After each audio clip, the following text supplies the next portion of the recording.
ಮತ್ತೆ ಸಂಪರ್ಕ ಮಾಡ್ತೀನಿ ಗುಡಿ. ಸ್ಫೋಟಗೊಂಡ ಕಾರಿನ ಮಾಲೀಕ ಪತ್ತೆ ಆಗಿದ್ದಾನೆ. ಗುರುಗ್ರಾಮದಲ್ಲಿ ಕಾರು ಮೊದಲು ನೋಂದಣಿ ಆಗಿದೆ. ಗುರುಗ್ರಾಮದಲ್ಲಿ ನೋಂದಣಿ ಆಗಿರೋ i20 ಕಾರು ಈಗೇನ್ ಸ್ಫೋಟಗೊಳ್ತಲ್ಲ ಕಾರು, ಅದು ಹರಿಯಾಣ ಮೂಲದ ಕಾರು ಅನ್ನುವಂಥದ್ದು ಪ್ರಾಥಮಿಕ ಮಾಹಿತಿ ಸಿಕ್ಕಿತ್ತು. ಬಟ್ ಅದರ ಮಾಲೀಕ ಯಾರು, ಆ ಮಾಲೀಕ ಕಾರನ್ನ ಯಾರಿಗೆ ಮಾರಿದ್ದ, ಎಷ್ಟು ದಿನಗಳ ಹಿಂದೆ ಮಾರಿದ್ದ, ಎಷ್ಟು ದುಡ್ಡಿಗೆ ಮಾರಿದ್ದ, ಯಾರಿಗೆ ಮಾರಿದ್ದ ಅನ್ನುವಂಥದ್ದು ಈಗ ಪೊಲೀಸರು ಆ ಹೆಜ್ಜೆ ಗುರುತಿನ ಹಿಂದೆ ಬಿದ್ದಿದ್ದಾರೆ.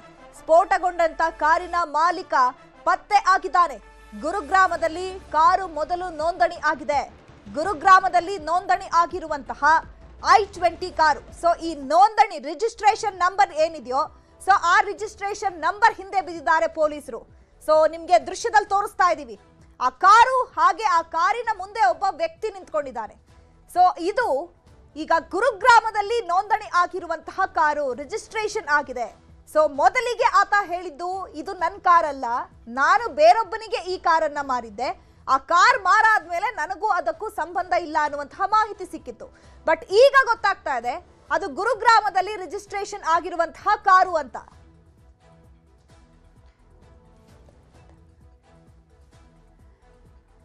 ಇನ್ನು ಈ ಕಾರನ್ನ ಪುಲ್ವಾಮಾ ಮೂಲದ ವ್ಯಕ್ತಿಗೆ ಆತ ಮಾರಿದ್ನಂತೆ, ಅಷ್ಟೇ ನನಗೀಗ ಗೊತ್ತಿರುವಂತಹ ಮಾಹಿತಿ ಅಂತ ಹೇಳಿ ಈಗ ಮಾಲೀಕ ಈ ಒಂದು ಸ್ಫೋಟಕ ಹೇಳಿಕೆಯನ್ನ ಕೊಟ್ಟಿದ್ದಾನೆ. ಅಂದ್ರೆ ಈ ಕಾರು ಈಗ ಗುರುಗ್ರಾಮದಲ್ಲಿ ರಿಜಿಸ್ಟ್ರೇಷನ್ ಆಗಿದೆ, ಸೊ ಹರಿಯಾಣ ಮೂಲದ್ದು ಅನ್ನುವಂಥದ್ದು ಪೊಲೀಸರಿಗೆ ಗೊತ್ತಿತ್ತು. ಸೊ ಇದರ ಒಂದು ಜಾಡನ್ನ ಹಿಡಿದು ಹೊರಟಂತಹ ಪೊಲೀಸರಿಗೆ ಕಾರಿನ ಮಾಲೀಕ ಪತ್ತೆ ಆಗಿದ್ದಾನೆ. ಕಾರಿನ ಮಾಲೀಕ ಹೇಳ್ತಾ ಇರುವಂತದ್ದು ಈಗ ಗುರುಗ್ರಾಮದಲ್ಲಿ ರಿಜಿಸ್ಟ್ರೇಷನ್ ಆಗಿದೆ, ಆ ಒಂದು ಕಾರನ್ನ ನಾನು ಪುಲ್ವಾಮಾ ಮೂಲದ ವ್ಯಕ್ತಿಗೆ ಮಾರಾಟ ಮಾಡಿದ್ದೀನಿ ಅನ್ನುವಂತಹ ಮಾಹಿತಿ ಕೊಟ್ಟಿದ್ದಾನೆ. ಈ ಬಗ್ಗೆ ಮತ್ತಷ್ಟು ಮಾಹಿತಿಯನ್ನು ಕೊಡೋದಕ್ಕೆ ನೇರ ಸಂಪರ್ಕದಲ್ಲಿ ಜಾಯ್ನ್ ಆಗಿದ್ರು ನಮ್ಮ ನ್ಯೂಸ್ ಎಡಿಟರ್ ಗುಡಿ ಅವರು. ಇನ್ನು ಗುರುಗ್ರಾಮದಲ್ಲಿ ಈ ಕಾರು ನೋಂದಣಿ ಆಗಿದೆ ಅಂತ ಹೇಳಿ ಕಾರಿನ ಮಾಲೀಕನೇ ಸ್ವತಃ ಒಂದು ಸ್ಫೋಟಕ ಹೇಳಿಕೆ ಕೊಟ್ಟಿದ್ದಾನೆ. ಪುಲ್ವಾಮಾ ಮೂಲದ ವ್ಯಕ್ತಿಗೆ ಕಾರನ್ನ ಮಾರಾಟ ಮಾಡಲಾಗಿದೆ ಅಂತ ಹೇಳಿ, ಅಂದ್ರೆ ಒಂದು ಟೀಮ್ ಇದಕ್ಕೋಸ್ಕರ ಕೆಲಸ ಮಾಡಿದೆ ಅನ್ನುವಂಥದ್ದು ಮೇಲ್ನೋಟಕ್ಕೆ ಗೊತ್ತಾಗ್ತಾ ಇದೆ ಗುಡಿ. ಯಾವುದೇ ವೆಹಿಕಲ್ ಗಳನ್ನ ಕೂಡ ಮಾರಾಟ ಮಾಡಬೇಕು ಅಥವಾ ಕೊಂಡುಕೊಳ್ಬೇಕಾದ್ರೆ ಅದರದೇ ಆದಂತ ಪ್ರೊಸೀಜರ್ಗಳಿದಾವೆ ಚೈತ್ರ. ಈಗ ಅಲ್ಲಿ ವಶಕ್ಕೆ ನಮ್ಮ ತನಿಖಾಧಿಕಾರಿಗಳು ವಶಕ್ಕೆ ಪಡೆದುಕೊಂಡಿರ್ತಕ್ಕಂತ ಕಾರು ಮಾಲೀಕ ಸಲ್ಮಾನ್ ಕೊಡ್ತಿರುವಂತಹ ಹೇಳಿಕೆಯನ್ನ ನೋಡ್ತಾ ಇದ್ರೆ ವಿರೋಧಾಭಾಸ ಸ್ಪಷ್ಟವಾಗಿ ಗೋಚರವಾಗ್ತಾ ಇದೆ. ಯಾಕಂದ್ರೆ ನೋಡಿ, ಯಾವತ್ತಾವು ತನ್ನ ಕಾರನ್ನ ಮಾರಾಟ ಮಾಡಿದ್ರೆ ಪುಲ್ವಾಮಾ ಮೂಲದ ವ್ಯಕ್ತಿಗಾದ್ರೂ ಮಾರಿರ್ಲಿ ಅಥವಾ ಅಮೆರಿಕ ಮೂಲದ ವ್ಯಕ್ತಿಗಾದ್ರೂ ಮಾರಿರ್ಲಿ, ಆತನ ಬಳಿಯಲ್ಲಿ ಡಾಕ್ಯುಮೆಂಟ್ ಗಳನ್ನ ಇಸ್ಕೊಳ್ಬೇಕಾಗತ್ತೆ. ಅದು ಆಧಾರ್ ಕಾರ್ಡ್ ಇರ್ಬೋದು ಅಥವಾ ಪ್ಯಾನ್ ಕಾರ್ಡ್ ಗಳಿರ್ಬೋದು, ಸಂಬಂಧಪಟ್ಟಂತ ಡಾಕ್ಯುಮೆಂಟ್ಸ್ ಇರ್ಬೋದು, ನಂತರ RC ಯನ್ನ ಟ್ರಾನ್ಸ್ಫರ್ ಮಾಡ್ಬೇಕಾಗತ್ತೆ. ಏನೂ ಟ್ರಾನ್ಸ್ಫರ್ ಅನ್ನ ಮಾಡದೆ ಯಾವುದೋ ಆಗಂತುಕ ವ್ಯಕ್ತಿಗಳಿಗೆ ತನ್ನ ಕಾರನ್ನ ಕೇವಲ ಹಣದ ಆಸೆಯಿಂದ ಈ ವ್ಯಕ್ತಿ ಕೊಟ್ಟನ ಅನ್ನುವಂತ ಪ್ರಶ್ನೆ ಸಹಜವಾಗಿ ಮೂಡುತ್ತೆ. ಇಲ್ದಿದ್ರೆ ಇಷ್ಟು ದೊಡ್ಡ ಮಟ್ಟದ ಸ್ಫೋಟ ಆಗುತ್ತೆ, ಆತನ ಕಾರು ಬಳಕೆ ಆಗುತ್ತೆ ಅಂದ್ರೆ ಹಾಗಿದ್ರೆ ಆತನ ತಪ್ಪು ಇದರಲ್ಲಿ ಆತನ ಪಾತ್ರ ಏನೂ ಇಲ್ಲವೇ ಇಲ್ವಾ, ಕೇವಲ ಆತನ ಹೇಳಿಕೆಯನ್ನು ನಂಬಬೇಕಾ ಅನ್ನುವಂತ ಪ್ರಶ್ನೆಗಳು ಸಹಜವಾಗಿ ಮೂಡುತ್ತೆ. ಯಾಕಂದ್ರೆ ಇವತ್ತಿನ ಸಂದರ್ಭದಲ್ಲಿ ಈ ತನಿಖಾ ಹಂತದಲ್ಲಿ ಯಾರನ್ನು ಕೂಡ ನಂಬೋದಕ್ಕೆ ಸಾಧ್ಯ ಆಗೋದಿಲ್ಲ. ಹೀಗಾಗಿ ಆತ ತನ್ನ ಬಚಾವ್ಗೆ ಏನ್ ಬೇಕು ಆ ರೀತಿಯಾದಂತ ಹೇಳಿಕೆಯನ್ನ ಕೊಡ್ತಾ ಇದ್ರು ಕೂಡ ಕೂಲಂಕುಷವಾಗಿ ತನಿಖೆ ಆಗುತ್ತೆ. ಆತನ ತಪ್ಪಿದ್ರೆ ತಪ್ಪಾಗತ್ತೆ,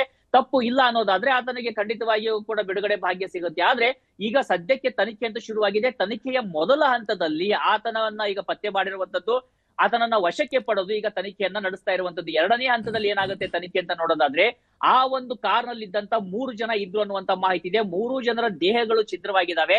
ಅವರ DNA ಸ್ಯಾಂಪಲ್ ಅನ್ನು ತೆಗೆದುಕೊಳ್ಬೇಕಾಗತ್ತೆ. FSL ಟೀಮ್ ಇನ್ವಾಲ್ವ್ ಆಗುತ್ತೆ, ಅದನ್ನ ಟೆಸ್ಟಿಂಗ್ ಗೆ ಕಳಿಸ್ಬೇಕಾಗತ್ತೆ. ಅದು ಯಾರಿಗೆ ಟ್ರೇಸ್ ಆಗುತ್ತೆ, ಅವ್ರು ಯಾರು ಅನ್ನೋದು ಕೂಡ ಪತ್ತೆ ಆಗುತ್ತೆ. ಎಲ್ಲದಕ್ಕೂ ಕೂಡ ಸಮಯಾವಕಾಶ ಇರುತ್ತೆ.